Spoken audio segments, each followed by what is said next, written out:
Aujourd'hui, on se retrouve pour parler de Xavi, ce milieu de terrain technique, ce joueur formé à la Masia depuis ses 11 ans.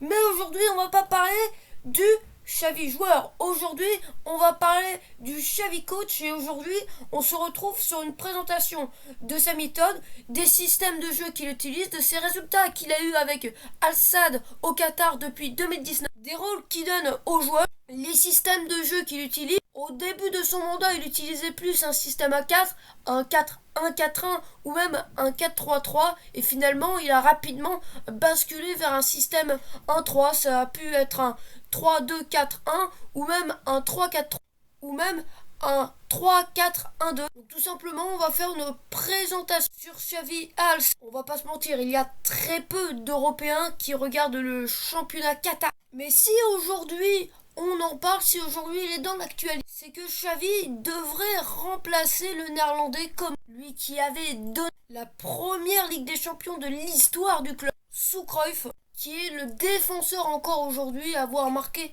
le plus de buts, qui a été licencié après cette défaite face au Rayo Vallecano. Normalement, ça devrait être Xavi, ce jeune coach, qui devrait remplacer Coman. Donc voilà, tout simplement.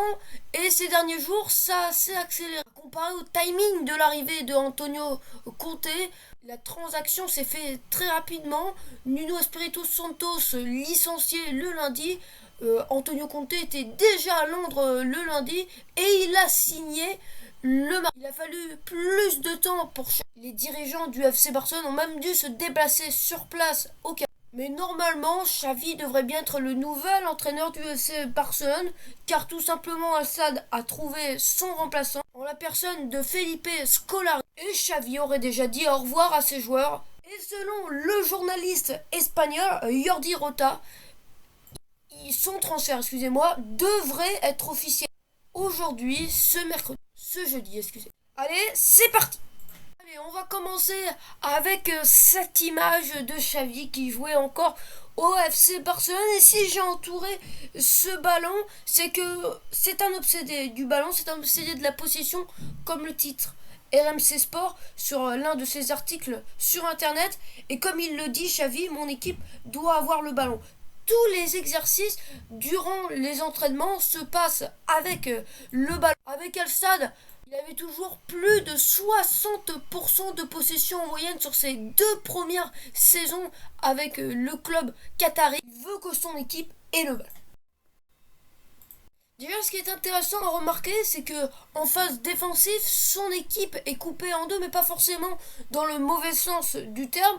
On voit une partie de l'équipe qui se charge de la première partie de l'équipe adverse. Donc on voit la ligne offensive qui gère la ligne défensive de l'équipe adverse. Puis on voit le milieu de terrain et la défense qui se gère de l'autre partie de l'équipe adverse avec le milieu de terrain et l'attaque. Alors déjà dans la première partie, il compose 5 joueurs avec les ailiers ou les pistons, avec le duo Ayew-Tabada, puis aussi le meneur de jeu Cazorla. Alors déjà, ce qui est très intéressant, c'est que sur cette première partie, on voit que Al Sadd est en surnombre car il y a un 5/4 qui se crée. Par contre, sur la deuxième partie de l'équipe, Al Sadd est en infériorité numérique car il y a un 5/6 qui. Sur la première partie, on voit 2 joueurs sur le numéro 6. Très dangereux, c'est que s'il y a un milieu de terrain qui est dépassé par un dribble d'un adversaire, donc le défenseur central qui joue dans l'axe est obligé de sortir sur le milieu de terrain. Donc l'un des défenseurs centraux excentrés doit sortir sur l'avant-centre, ce qui libère énormément d'espace sur le côté. Ce qui est très dangereux, c'est que quand il y a un défenseur central excentré qui est obligé de sortir sur l'avant-centre, ce qui libère énormément d'espace sur le côté. Ce qui est très intéressant, c'est qu'en phase offensive, on peut voir Cazorla et Afif qui échangent leur position, qui switchent leur position. Cazorla attire, Cazorla occupe le joueur qui marquait Afif. Et Afif prend l'axe et peut être servi par Cazorla.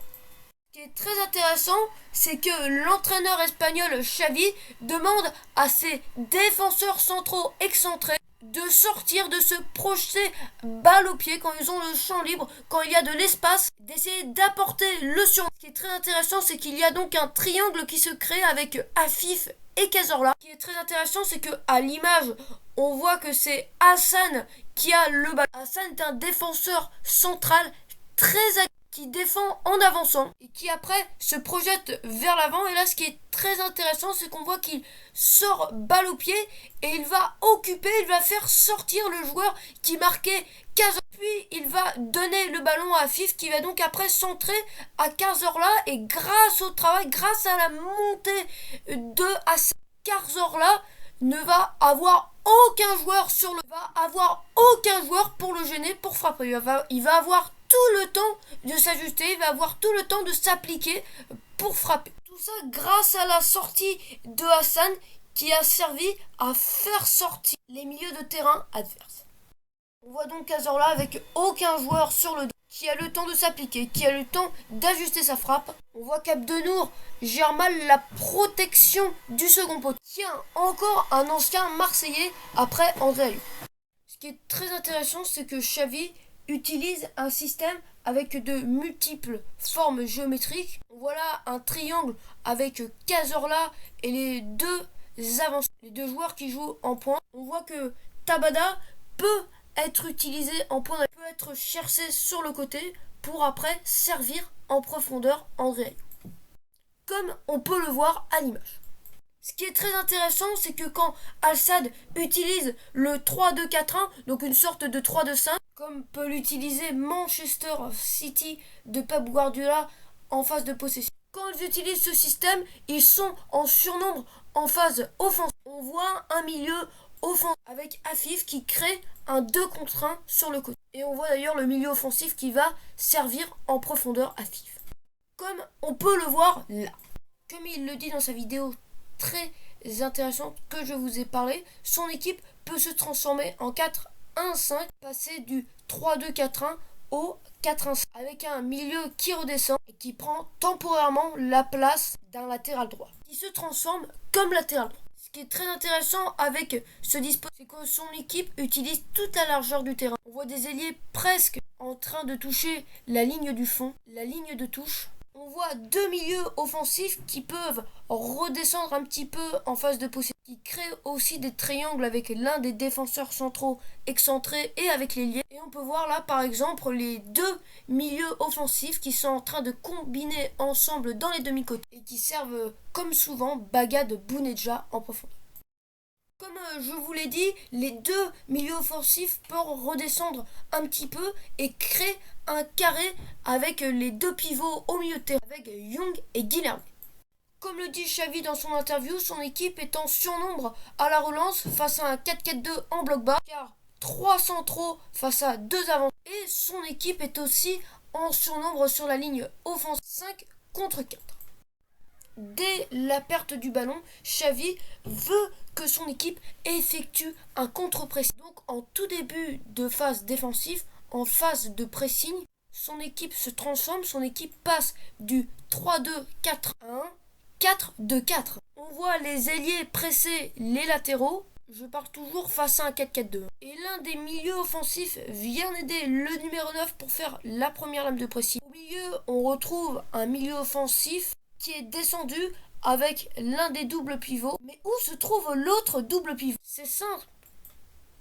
Comme en tout début de phase de possession, l'un des doubles pivots se transforme comme la... Et l'un des doubles pivots est donc au marquage d'un ailier. Et ce qui est intéressant, c'est vraiment sur cette phase de pression, c'est vraiment les milieux offensifs qui... On voit un milieu offensif qui monte avec le numéro 9 et un milieu offensif qui descend, qui fait donc défendre un autre milieu, un double pivot.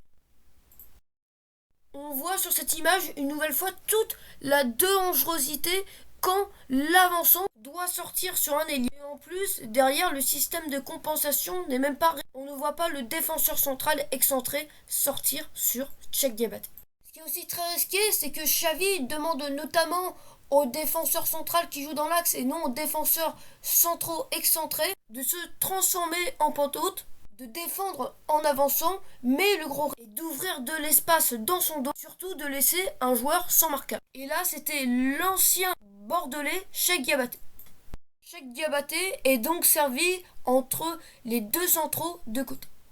Intéressant, on voit l'ailier, le milieu offensif qui profitent de leurs 2 contre 1, qui profitent de leur surnombre sur le côté. Afif va en profiter, il va fixer, puis il va dédoubler avec l'ailier qui lui apporte une solution. Et on va finir par le meilleur joueur du championnat qatari depuis plusieurs saisons, c'est bien évidemment Bagad Bounedjah, le seul buteur de la finale de la CAN 2019. D'ailleurs, il a remporté la CAN avec l'Algérie. Ça fait 7 ans qu'il joue à Al-Sadd, et depuis qu'il joue à Al-Sadd, que 2 saisons sur 7, son total de buts est moins important que son total de matchs. Et ce qui est intéressant, c'est que Bagad Bounedjah est un avant-centre qui aime bien se déplacer sur le côté, comme on le voit sur cette image. Il est dans le demi-côté, il est dans le half-space et il frappe de loin. Il peut aussi se déplacer, s'écarter du gardien, donc se retrouver sur le côté. Et il apporte des solutions à ses partenaires pour finir les actions. Et on voit qu'en s'éloignant des défenseurs, en essayant de s'écarter des défenseurs, il essaye d'avoir des mètres d'avance, notamment pour un potentiel 1 contre 1 face au gardien. On va finir par la déclaration de Pep Guardiola qui, comme Xavi quand il a pris la tête du FC Barcelone, avait très peu d'expérience. Guardiola n'avait jamais coaché des professionnels.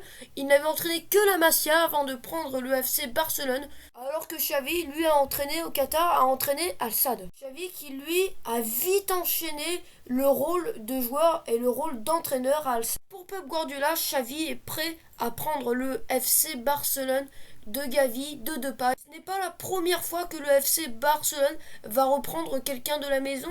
Après Ronald Koeman récemment, il y avait eu Valverde, il y avait eu Enrique, il y avait eu Guardiola, il y avait eu Ressach et bien évidemment. Donc voilà, merci de m'avoir suivi. Si ça vous a plu, vous pouvez liker et commenter et vous abonner.